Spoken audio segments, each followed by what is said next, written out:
Hello， 各位水瓶座，各位昂贵朋友，大家好，我是 Jane。今天这个影片呢，是要给水瓶座的朋友们的月运势能量牌卡解读哦。那月运势能量牌卡解读呢，它没有任何时间上面的限制，所以如果你不是在首播的时候看到这一则影片，我会建议你以当下的月份或前后推敲1个月时间都可以。在影片下方资讯栏有详细的影片使用说明哈。那我个人相信，什么时候看见就是最适合你的时间，所以完全不需要拘泥，好吧 ？OK， 好，那呢，我们今天呢一样。在开场的同时呢，会有开场讯息提供给我们水瓶座昂国贵的朋友们呢，来作为一个生活小贴士的超前部署参考，好吧 ？OK 哈，首先呢，我个人会感觉哈，水瓶座的朋友们最近可能会特别着迷有关于珍珠这种饰品，好不好？比如说最近呢，你买了一个很可爱的什么珍珠耳环啦，或者是呢最近呢。你刚好有在吃一些什么美白产品的什么珍珠粉啊，或者是比如说呢，你最近买了一些东西是跟珍珠光泽有关系的，好，就长得像珍珠那种光泽，比如说饰品啦，或者是贝类的东西，你可能也会蛮喜欢的哈。就像有一些摆饰的这种饰品的装饰盘吗？哈，他们是用那个贝壳做的也可以哈。那最近呢，我觉得你特别会深受这种微雾光像然后珍珠白，然后七彩的这种东西受吸引。OK 哈，好，那呢第二个，我觉得水瓶座的朋友们这个月份呢特别适合跟这种。它的名字应该叫做天使石 ，OK 哈，是一种水晶 ，OK 你可以上网 Google 一下。我觉得最近呢，你特别适合跟这种颜色哈，还有这种水晶来进行一个能量场上面的交流 ，OK 哈，会让你呢心情更加的开阔跟愉悦之外呢，还会为你带来一点点小小的幸运哦 ，OK 哈。好，那第三个呢，要提供给水瓶座的朋友们的参考是呢，我觉得最近水瓶座的朋友们，你们有人可能会去配眼镜。OK 哈，比如说配眼镜或买新的太阳眼镜哈，或者是去买一些造型眼镜。那有一些人你们会去测那个叫什么视力哈，就是检查视力，也是会戴着那个检查视力的这个眼镜。OK 哈，所以眼镜有可能会成为你最近的这个身上的一个配件啊，或者是呢你最近想要去看中想要购买的一个物品，好吧 ？OK 哈，好，那以上报告完毕，我们就准备进入到这一次你的月运势能量牌卡解读啦。首先呢，这个月份你的挑战牌卡是圣杯7，这3组能量牌卡分别是过去、现在、未来的能量场，在我手中你目前看不到，可能会迎来事件是宝剑2。OK， 那我们一起来看看天使跟宇宙有什么讯息，希望透过传讯者我来告诉水瓶座昂孤贵的朋友，好吧 ？OK 好，来，请给我一点时间，让我去感受你能量场上面呈现跟细节哦。OK， 请稍后哦。Hello， 大家好，我是Jane，非常感谢所有愿意在影片下方留言反馈以及按赞分享的观众朋友们，因为有你们的支持，才会有我的存在。所以如果呢，你还想要收听更多不同多元丰富的精彩内容，请你一起来收听我的主题广播节目，以及订阅我的电子报，就会收到最新的第一手消息。那如果呢，你还有其他的问题，也欢迎你点开影片下方的资讯栏，就可以找到所需要的答案。接下来就让我们一起来收看今天精彩的影片内容吧。OK， 行，我个人会感觉哈，水瓶座的朋友们，你们这个月份的这个能量场哈，就是你要去找出一个跟你能够有长远发展的人事物，或者是要怎么讲呢？怎么说呢？就是说，在某些事情上面哈，你在做这些抉择的时候，不能保持沉默。OK， 好，但是呢，我觉得抉择跟选择在你这个月份算是你可能会遇到的一些状况哈，这是有点没有办法避免的。然后呢，你也不能再用一种息事宁人，或者是当作没事，或者是自己舔舔伤口这种方式哈，来处理这样的事情哈，好不好？这大概就是你在这个月份可能会遇到的一些状况。我们来看一些细节，好不好 ？OK， 好，来，首先呢，过去能量场你抽到的是钱币3跟塔牌，还有星星牌卡。OK， 我觉得这边分几派的水瓶座的朋友们，我尽可能都去提到一下哈，所以那个故事线可能会分2-3条，那请你自己去找到适合你的那一条道路，然后呢，请你们灵活运用在生活的状况场景当中，角色可以互换，好不好哈？首先呢，我觉得有一派的水瓶座的朋友们哈，你们是在有人找你合作，或已经在合作，或你已经在一段感情当中 ，OK 哈？那在这样的过程当中呢，我个人会感觉哈，不知道为什么呢，这张牌卡给我有一种感受，就是说，你的这个东西哈，好像是被别人监视吗？或者是监控吗？好不好哈？就比如说假设好了，你现在跟你同事在负责一个案子，然后呢，你的老板就很像那种就是显微镜老板哈，就什么都要管，什么都要问哈，什么都要让他知道哈。所以你在做这件事情的时候哈，会变得有点像是你想被监视，然后好像有点碍手碍脚的感觉。OK，但是呢，也因为可能是职位上面的关系，你也不能怎么样嘛，对不对？你总不能叫你老板滚一边去，是不是这样说，对吧？好，所以呢，在这样的状态当中哈，偶尔难免有些时候会让你心中的怒火哈，可能会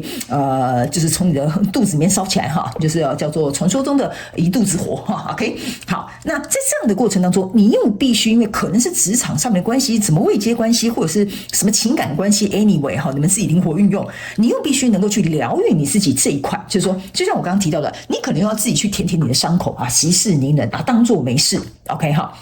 这个是大概是第一派的水瓶座的朋友们。那第二派的水瓶座的朋友们哈，你的故事线哈是有点像是说哈，有一个你正在合作的状况，它出现了一个问题，所以需要可能你去收尾，或者是跟牵涉在其中的这些，比如说合伙人呐，哈，或关系当中牵涉到的这些人物呢，去进行一个平抚或疗愈，或者是去处理。OK 哈，但是呢，这个状况是会让你有一点点就是很哀怨的，就是说，哎。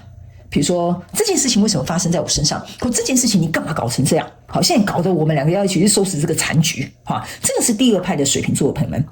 那还有第三派的水瓶座的朋友们哈，不好意思啊，新来的朋友啊，我这人就是希望尽可能照顾到对我来看到影片的人，所以如果那个能量场有出现，我就会尽可能解释给你们听，好不好？好 ，OK。那第三派的这个水瓶座朋友还有哈，请原谅我，因为我还是感冒哈，所以呢，我还是会持续的咳嗽。OK， 好 ，Sorry，OK， 好。那第三派的这个。水瓶座的朋友们哈，我个人是认为，你现在应该是没有任何合伙人，没有任何情感关系，没有任何比如说就是会去影响到你的人事物，因为他们已经活在过去。OK， 他们已经在过去了，就事情已经发生了，已经在过去了。你现在在做的一件事情叫做，你希望自己能够恢复到一个舒服的状态、平静的状态或疗愈的状态。好，这个是属于第三派的水瓶座的朋友们。好 ，But anyway， 好，不管你是哪一派的水瓶座的朋友们，你来到这个现阶段的能量场，你抽到这个是权杖四跟钱币五，然后还有这个女祭司。OK。那这个女祭司呢，跟这个钱币五，还有这个权杖四这三张牌卡给我的一个感觉，有点像说哈，在经历这些过程哈，就比如说已经经历过了哈，就第三派的朋友，或者是正在经历的这个水瓶座的朋友们哈，你们都在想办法，希望可以把这个交手的相关状况、人事物、事件、梦想或目标，甚至是关系呢，恢复到一个平稳的状态。甚至某部分的水瓶座的朋友们，你会遇到有人跟你重修旧好，比如说，好，你真的就是 key more mind 了哈，你真的是跟你老板讲说我很不爽，你这样什么东西都要改，什么东西都要管 ，OK 哈。反而呢，你的老板可能就说，我们两人之间的这个状况有点尴尬啊，他可能会跟你施出善意，这个是非常有可能的哦。就是说，这一段状况里面，如果是人际关系有关的话哈，其中有一方可能是会跟另外一方示好或求和 ，OK 哈。但是呢，这也相对的，因为这些事件的发生或发生的这些事情呢，让你去看到你牵涉在其中的这些人事物或者是关系呢，他们到底缺点有什么，做不足的地方有什么，或者是应该要改善的地方在哪里 ？OK， 所以这件事情呢，其实对于水瓶座跟昂贵贵的朋友们来讲哈，有一点像是说呢。你压抑已久的情绪，或者是潜在的这些情绪，或必须要去被了解的情绪，比如说第三派的水瓶座的朋友们，他必须要能够有机会被看见 ，OK， 或者是有这些事件的推波助澜啊，可以让这个东西浮上台面 ，OK。然后呢，这个女祭司呢，还给我有另外一个感觉哈，就是说，有一些事情它不是只有非黑即白的这个看法，或者是结果 ，OK。它可能会让你们双方之间，或者是这个合作之间，或你追求这个梦想之间，它能够有机会来到一个更好的位置，或者是能够有所提升哈。所以如果假设这边这个女祭司哈，给我有一种感觉，就是说，如果你是那种脚步踩很硬哈，不是这样就是那样的水瓶座的朋友们哈，这个事件有一点点像是让你打开你的维度哈，就是说。除了 A 跟 B 的选择，或者是 A 跟 B 的结果，你可能要思考看看有没有 C 的这个选项 ，OK？ 所以你的挑战牌卡在这边叫做圣杯七 ，OK？ 这个圣杯七为什么会成为你的挑战的意思就是说呢，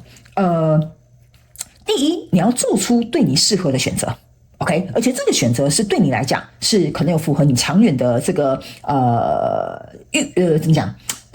预设哈，或者是比如说对你来讲是有长期回报的。OK， 比如说你在投资嘛，好，就是有一个长期的回报，这是第一个挑战。第二个挑战呢，有一点像是说，在这个过程当中，快不快乐对你来讲很重要。不快乐的地方，就是你要想办法去看到为什么这件事情会不快乐，那他有没有其他的解决方法，而不是永远只能按照你的方法或你老板的要求。好，这个就是我刚刚提的，你可能要去找到第三个。OK， 所以这也是这张牌卡给你的一个挑战。OK，